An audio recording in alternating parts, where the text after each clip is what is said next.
Hi hello ಎಲ್ರಿಗೂ ನಮಸ್ಕಾರ. ನಾನು ನಿಮ್ಮ ರೂಪ. ಎಲ್ಲರೂ ಹೇಗಿದ್ದೀರಾ? ಚೆನ್ನಾಗಿದ್ದೀರಾ ಅಂತ ಭಾವಿಸ್ತಾ ಇದ್ದೀನಿ.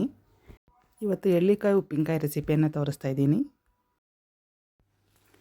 ಎಳ್ಳಿಕಾಯಿ ಇತ್ತೀಚೆಗೆ ಎಲ್ರಿಗೂ ಪರಿಚಯ ಇರ್ತಕ್ಕಂಥ ಅದು ಒಂದು ಕಾಯಾಗಿದೆ. ಉಪ್ಪಿನಕಾಯಿಗೆ ಬಳಸ್ತೀವಿ ಅದನ್ನು. ತುಂಬ ಚೆನ್ನಾಗಿರುತ್ತೆ ಉಪ್ಪಿನಕಾಯಿ. ನಮ್ಮ ಕಡೆ ಎಲ್ಲ ಫಂಕ್ಷನ್ಗಳಲ್ಲೂ ಈ ಉಪ್ಪಿನಕಾಯಿನೇ ಬಳಸ್ತಾರೆ. ಇದು ಒಂದು ರೀತಿ ಮೆಡಿಸನ್ ವ್ಯಾಲ್ಯೂಸ್ ಇರ್ತಕ್ಕಂಥ ಒಂದು ಕಾಯಿ. ಇದನ್ನು ನಾವು ಚಿತ್ರಾನ್ನಕ್ಕೂ ಬಳಸ್ಬೋದು, ಹಾಗೇನೋ ಉಪ್ಪಿನಕಾಯಿಗೂ ಬಳಸ್ಬೋದು. ಚಿತ್ರಾನ್ನಕ್ಕೆ ನಿಂಬೆಹಣ್ಣು ಬದಲು ಇದನ್ನೇ ಉಪಯೋಗಿಸಿದ್ರೆ ನೀವು ಇದರ ರಸವನ್ನೇ ಒಳ್ಳೆ ಟೇಸ್ಟನ್ನು ಕೊಡುತ್ತೆ ಇದು ಚಿತ್ರಾನ್ನಕ್ಕೆ. ಇದನ್ನು ತಿಂಡಿಗೆ ಆಗಲಿ ಇಲ್ಲ ಉಪ್ಪಿನಕಾಯಲ್ಲೇ ಆಗಲಿ ನಾವು ಬಳಸ್ತಾ ಹೋದರೆ ತಲೆ ಸುತ್ತು ಸಹ ಹೋಗುತ್ತೆ. ಬನ್ನಿ ಹೇಗೆ ಮಾಡೋದು ಅಂತ ತೋರಿಸ್ತೀನಿ. ನಾನಿಲ್ಲಿ 4 ಎಳ್ಳಿಕಾಯನ್ನು ತೊಳೆದಿಟ್ಕೊಂಡಿದ್ದೀನಿ. ನೀರು ಇರದೇ ಇರೋ ರೀತಿ ಕ್ಲೀನಾಗಿ ಅದನ್ನು ಒರೆಸ್ಕೋಬೇಕು ನಾವು. ಅದನ್ನೀಗ ಸಣ್ಣ ಸಣ್ಣ ಪೀಸ್ಗಳಾಗಿ ಕಟ್ ಮಾಡ್ಕೋಬೇಕು, ತೆಳ್ಳಗೆ ಕಟ್ ಮಾಡ್ಕೋಬೇಕು. ನೋಡಿ, ನಾನಿಲ್ಲಿ ಕಟ್ ಮಾಡಿ ಇಟ್ಕೊಂಡಿದ್ದೀನಿ. 4 ಕಟ್ ಮಾಡಾಗಿದೆ. ಇಷ್ಟು ಬಂದಿದೆ ಅದು ಕಾಯಿ. ಈಗ ಅದಕ್ಕೆ ನಾನು ಬೆಲ್ಲವನ್ನು ಸಹ ತುರಿದಿಟ್ಕೊಂಡಿದ್ದೀನಿ, ಅದನ್ನು ಹಾಕ್ತಾಯಿದ್ದೀನಿ. 3 ಹಿಡಿಯಷ್ಟು ಬೆಲ್ಲವನ್ನು ನಾನು ಸೇರಿಸ್ಕೊತಾ ಇದ್ದೀನಿ.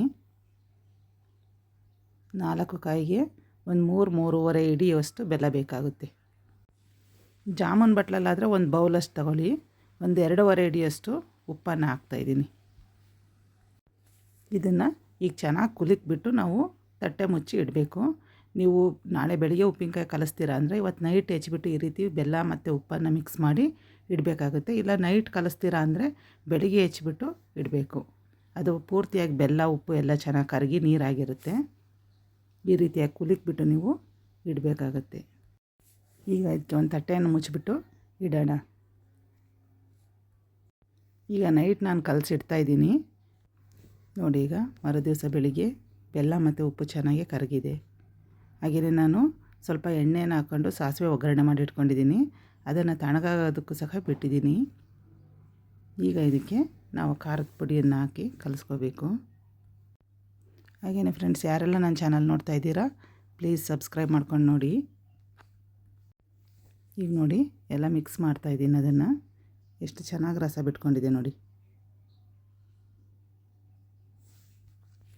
ಈಗ ಅದಕ್ಕೆ ಒಂದು 3/4 ಬಟ್ಲಷ್ಟು ಖಾರದ ಪುಡಿಯನ್ನು ನಾನು ಸೇರಿಸ್ಕೊತಾ ಇದ್ದೀನಿ.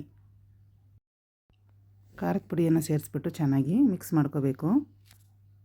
ಮಾಮೂಲಿಯಾಗಿ ಡೈಲಿ ಸಾಂಬಾರಿಗೆ ಬಳಸ್ತೀವಲ್ಲ ಅದೇ ಖಾರದ ಪುಡಿಯನ್ನೇ ನೀವು ಉಪಯೋಗಿಸ್ಕೋಬೋದು. ಈ ರೀತಿಯಾಗಿ ಚೆನ್ನಾಗಿ ಮಿಕ್ಸ್ ಮಾಡ್ಕೋಬೇಕು.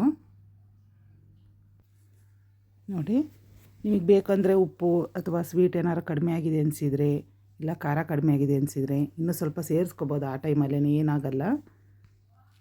ಎಷ್ಟು ಬೇಕೋ ಅಷ್ಟನ್ನು ನೋಡಿ ನೀವು ಮತ್ತೆ ಸೇರಿಸ್ಕೊಂಡು ಕಲಿಸ್ಕೋಬೋದು.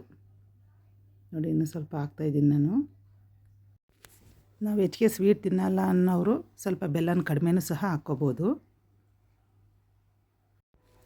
ಈಗ ಸಾಸಿವೆ ಒಗ್ಗರಣೆ ಮಾಡಿಟ್ಟಿದ್ವಲ್ಲ ಅದನ್ನು ಇದಕ್ಕೆ ಸೇರಿಸ್ಕೊತಾ ಇದ್ದೀನಿ. ಪೂರ್ತಿ ತಣ್ಣಗಾದ ಮೇಲೇ ಸೇರಿಸ್ಬೇಕು ನೀವು. ಎಣ್ಣೆ ಬಿಸಿ ಇದ್ದಾಗಲೇ ಸೇರಿಸ್ಬೇಡಿ. ಎಣ್ಣೆ ಪೂರ್ತಿ ತಣ್ಣಗಾದ ಮೇಲೇ ನಾವು ಅದನ್ನು ಸೇರಿಸ್ಕೋಬೇಕು. ಎಣ್ಣೆ ಮತ್ತು ಉಪ್ಪು ಒಂದು ಅರ್ಧ ಬಟ್ಲಷ್ಟು ಸಾಕಾಗುತ್ತೆ. ಅದು ಆಪ್ಷನಲ್, ನಿಮಗೆ ಎಷ್ಟು ಬೇಕೋ ಅಷ್ಟನ್ನು ಹಾಕ್ಕೋಬೋದು. ಲಾಸ್ಟಲ್ಲಿ ನಾವು ಅದಕ್ಕೆ ಒಂದು ಹಿಡಿಯಷ್ಟು ನಾನು ಬೆಳ್ಳುಳ್ಳಿಯನ್ನು ಬಿಡಿಸಿಟ್ಕೊಂಡಿದ್ದೀನಿ, ಅದನ್ನು ಸೇರಿಸ್ತಾ ಇದ್ದೀನಿ. ಅದೇನು ಚೆಚ್ಚೋದೇನು ಬೇಡ, ಹಾಗೇ ನೀವು ಹಾಕ್ಕೋಬೋದು. ನಾನು ನಾಟಿ ಬೆಳ್ಳುಳ್ಳಿಯನ್ನು ತೊಗೊಂಡಿದ್ದೀನಿ, ಅದನ್ನು ಸಿಪ್ಪೆ ತೆಗೆದುಬಿಟ್ಟು ಸೇರಿಸ್ತಾ ಇದ್ದೀನಿ. ಸೇರಿಸಿ ಈ ರೀತಿಯಾಗಿ ಮಿಕ್ಸ್ ಮಾಡಿದ್ರೆ ಉಪ್ಪಿನಕಾಯಿ ರೆಡಿ. ಈ ರೀತಿ ಮಿಕ್ಸ್ ಮಾಡಿದ ನಂತರ ಒಂದು ಏರ್ ಟೈಟ್ ಕಂಟೈನರ್ಗೆ ಹಾಕ್ಬಿಟ್ಟು ನಾವು ಫ್ರಿಜ್ಜಲ್ಲಿ ತಿಂಗಳವರೆಗೂ ಸಹ ಇದನ್ನು ಇಟ್ಕೋಬೋದು.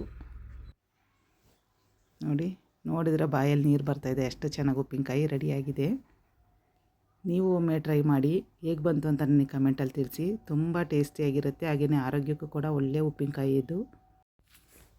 ನೋಡಿ, ಈಗ ಉಪ್ಪಿನಕಾಯಿ ರೆಡಿಯಾಗಿದೆ. Thank you.